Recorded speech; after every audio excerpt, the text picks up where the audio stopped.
وهنعمل تاني سلسلتين، غرزتين سلسلة. نكرر نفس العملية تالت مرة. ادي كده عمود، 2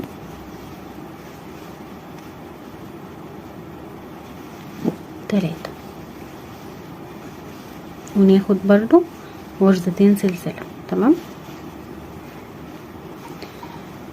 ونعمل كمان 3 عواميد بلفة كده، 1 2 3، وناخد غرزتين سلسلة. وطبعا هنبتدي نقفل اول مربع فين؟ احنا طبعا اول لما بدأنا عملنا 3 غرز سلسلة، هنقفل في اخر غرزة سلسلة احنا عملناها، هنقفل بغرزة منزلق. يبقى كده يا بنات اتكون معانا اول مربع.